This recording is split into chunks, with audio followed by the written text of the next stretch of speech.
నమస్తే 2025 మహాబలిజ సమ్మేళనంలో ఇప్పటి వరకు గత 10 సంవత్సరాలుగా జరుగుతున్న ఈ సమ్మేళనంలో ఎంతో గొప్ప వ్యక్తులు పాల్గొన్నారు. ఇప్పుడు ప్రజెంట్ మన దగ్గర సార్ మీ పేరు? నా పేరు గూడంశెట్టి దొరబాబు. మేము నెల్లూరు నుంచి వచ్చామండి. నేను హైకోర్టు న్యాయవాదిగా ఉంటున్నాను.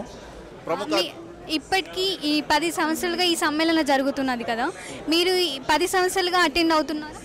లేదండి, మొదటిసారిగా రావడం జరిగింది.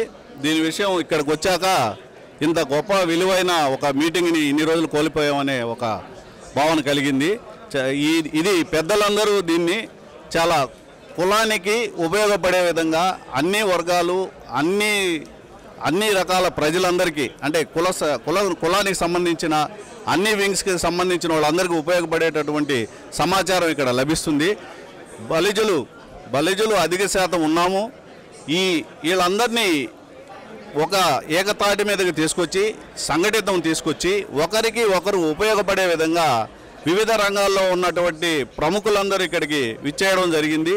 వారందరూ సూచనలు సలహాలు ఒకరికొకరు షేర్ చేసుకొని మేమందరం ఉపయోగించుకొని కలిసి ముందుకు పోతామని ఆశిస్తున్నాం. అంటే ఇక్కడ మీరు ఒక సమ్మేళనంలో మీ యొక్క ఐడియాస్, మీ యొక్క ఆలోచనలు వేరే వాళ్ళతో పంచుకొని ఒక గొప్పగా సాధించాలి అనుకుంటున్నాను. అవునండి, అదే ఇక్కడికి వచ్చిన తర్వాత తెలిసింది.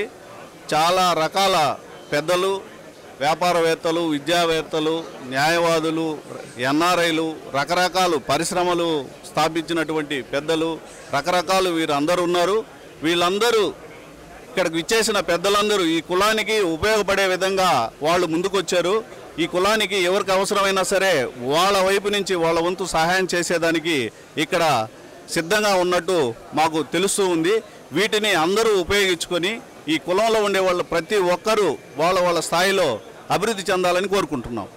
అంటే ఇప్పటి యూత్ ఇక్కడికి వచ్చి ఏమైనా నేర్చుకోగలుగుతారా? తప్పకుండా అండి, యూత్కి చాలా అవసరం ఇది. ఎందుకంటే ఈ యూత్ నుంచి పైకి పోయిన పెద్దలు ఉన్నారు. వాళ్ళు చాలా రంగాల్లో చాలా ఉన్నత స్థాయికి ఎదుగున్నారు. వాళ్ళ దగ్గర నుంచి తీసుకునే సలహాలు, సూచనలు చాలా యూత్కి ఉపయోగపడతాయి. వీళ్ళ యొక్క భవిష్యత్తుకి ఏది అవసరమైనా సరే వాళ్ళ దగ్గర నుంచి లభిస్తుందని నేను చెప్తున్నాను. అంటే మీరు ఇప్పుడు మొదటిసారిగా ఈ సమ్మేళనంలో పాల్గొన్నారు. ఇందులో నుంచి మీరు ఏం నేర్చుకున్నారో తెలుసు?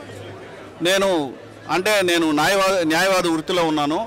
దానికి సంబంధించిన చాలా ప్రముఖుల్ని కలవడం జరిగింది. అదేవిధంగా ఎన్ఆర్ఐలు, వివిధ రకాల పారిశ్రామికవేత్తలు, రాజకీయవేత్తలు అందరినీ కలవడం జరిగింది. వీళ్ళందరి దగ్గర నుంచి నేను చాలా కాంటాక్ట్స్ తీసుకున్నాను.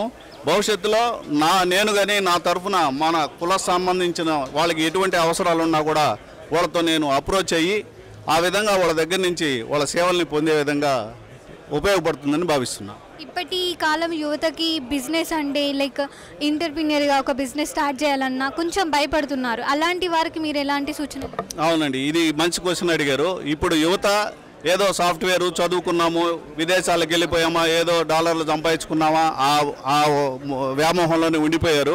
అది కాదండి. యువత బాగా బ్రాడ్గా ఆలోచిస్తే ప్రభుత్వాలు చాలా పథకాలు ఉన్నాయి. యువతకి పరిశ్రమలు కానీ ఇతర ఏ విధమైనటువంటి వాళ్ళ భవిష్యత్తుకు సంబంధించిన ప్రోత్సాహకాలు ప్రభుత్వం రాయితీల రూపంలో, లోన్ల రూపంలో ఇవన్నీ ఇవ్వడం జరుగుతుంది. కానీ ఆ సమాచారం యువత దగ్గర పూర్తి స్థాయిలో లేకపోవడం వల్ల వాళ్ళు దాన్ని పొందలేకపోతున్నారు. ఇటువంటి సమ్మేళనంలో అటువంటి సమాచారం పూర్తిగా లభిస్తుంది. పెద్దలు ఉంటారు, వాళ్ళు వివరిస్తారు. ఇవి తీసుకొని వాటిని ఉపయోగించుకొని వాళ్ళు పారిశ్రామికవేత్తలుగాను వివిధ రంగాల్లో కూడా అభివృద్ధి చెందాలని కోరుకుంటున్నాను.